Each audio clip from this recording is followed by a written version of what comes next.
একটা প্রোডাক্ট বিক্রি করে ১ মাসে ২০ লক্ষ টাকা সেল অথবা ৩ মাসে ১ কোটি টাকা সেল, এই ধরনের পোস্ট আমরা প্রায় ফেসবুকে দেখি।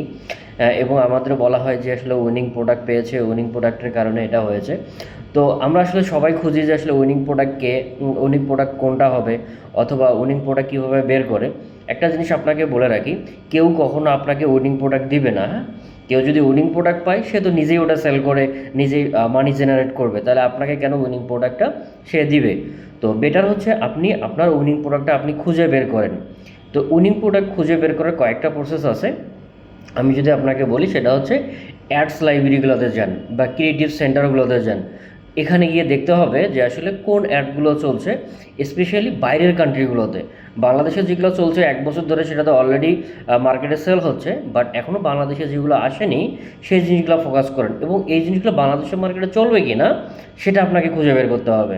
তো আমি আপনাকে একটা উদাহরণ দিই, কয়েকটা প্রসেস বলে দিই। প্রথমত আপনি ফেসবুক অ্যাড লাইব্রেরিতে যাবেন, গিয়ে কান্ট্রি সিলেক্ট, বাইরের কান্ট্রি সিলেক্ট করে দেন, যে ইউএসএ, ইউকে, কানাডা অথবা ইন্ডিয়াকে দেন।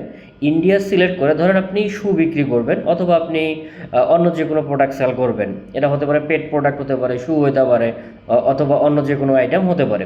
তো আপনি মনে করেন শু লেগে ফেসবুক অ্যাডস লাইব্রেরিতে গেলেন, লিখে শু লিখলেন এবং কান্ট্রি হিসেবে দিলেন হচ্ছে ইন্ডিয়া অথবা পাকিস্তান অথবা অন্য কান্ট্রি দিলেন। দিয়ে আপনি সার্চ দিয়ে দেখেন যে আসলে ওই শু বর্তমানে ওই কান্ট্রিগুলোতে কারা কারা অ্যাড চালাচ্ছে, কোন টাইপের শু তারা সেল দিচ্ছে, এবং ওই কমেন্টগুলো দেখেন যে তারা আসলে কমেন্টে কী কী বলতেছে। তো আপনি ওখান থেকে একটা আইডিয়া পাবেন। দেন তারপর আপনি টিকটকে যান, টিকটকে গিয়ে টিকটক ক্রিয়েটিভ সেন্টারে যান। টিকটক ক্রিয়েটিভ সেন্টারে সেম কাজটা করেন, আপনার কিওয়ার্ডটা দেন, টপিক কোন প্রোডাক্ট সেল করবেন তার নামটা ওখানে দেন। দেন হচ্ছে আপনি কান্ট্রি সিলেক্ট করেন, বিভিন্ন ক্রাইটেরিয়া, বিভিন্ন আপনার হচ্ছে কন্ডিশন বসায় দেন যে এই রেঞ্জের মধ্যে অথবা এই প্রোডাক্টগুলো কারা সেল করতেছে, এই কান্ট্রিতে কারা সেল করতেছে। আবার টিকটক অ্যাকাউন্টে গিয়ে আপনি সার্চ দেন made it by pet, made it by হচ্ছে শু, এই ধরনের আপনি বিভিন্ন কিওয়ার্ড দেন। দেন তারপরে দেখেন যে টিকটকে এই প্রোডাক্টগুলো নিয়ে বা এই আইটেমগুলো নিয়ে কীরকম কথা হচ্ছে। তো এখান থেকে আপনি একটা আইডিয়া পাবেন। এটা হচ্ছে সোশ্যাল মিডিয়া। এবার যদি আমি আপনাকে বলি, এবার হচ্ছে মার্কেটে আপনি রিসার্চ করেন। আপনি আলিবাবা, আলি এক্সপ্রেসে যান। ধরেন আপনি আলি এক্সপ্রেসে গেলেন, আপনি যে কোনো আগে একটা ক্যাটাগরি সিলেক্ট করেন, আপনি কোন ক্যাটাগরি নিয়ে কাজ করবেন। ধরুন আপনি গিফট আইটেম নিয়ে কাজ করবেন, তো আপনি ক্যাটাগরিটা আগে সিলেক্ট করে দিলেন, অথবা যে কোনো আইটেম হতে পারে আর কি। আপনি ক্যাটাগরি সিলেক্ট করে দেওয়ার পর সেমভাবে আপনি আবার কান্ট্রি সিলেক্ট করে দিবেন। ধরুন আপনি কান্ট্রি সিলেক্ট করলেন ইন্ডিয়া অথবা কান্ট্রি সিলেক্ট করলেন অস্ট্রেলিয়া। দেন আপনাকে সর্ট করতে হবে। নর্মালি সর্ট হিসেবে থাকে বেস্ট ম্যাচ। আপনি সর্টিংটা বেস্ট ম্যাচে না করে আপনি সর্টিংটা করবেন বাই অর্ডারে। তো দেখবেন কোথায় বেশি, কোন আইটেমটাতে বেশি অর্ডার হচ্ছে। ধরুন একটা আইটেম দেখলেন এই পর্যন্ত ১ লক্ষ পিস সেল হয়েছে, সেটা হচ্ছে অস্ট্রেলিয়াতে বা ইন্ডিয়াতে।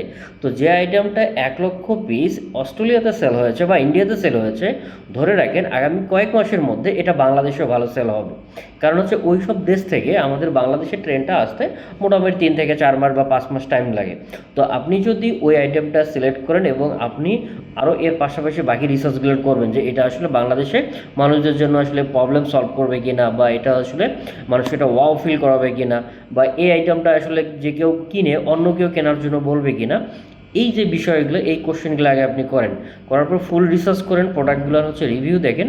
দেখার পর সব কিছু মিলে যদি আপনার কাছে এটা পজিটিভ মনে হয়, এবং অবশ্যই আপনি প্রাইসটা চিন্তা করবেন। এখন একটা প্রোডাক্ট প্রাইস ধরেন ৪,০০০ টাকা, বাইরের মার্কেটে বা অস্ট্রেলিয়াতে এই প্রোডাক্টটা যে ৪,০০০ টাকায় কিনবে, সে বাংলাদেশের টাকায় কিন্তু এটা কিনতে নাও চাইতে পারে। সেক্ষেত্রে প্রাইজিংটাও আপনাকে দেখতে হবে এবং রিভিউজ দেখতে হবে।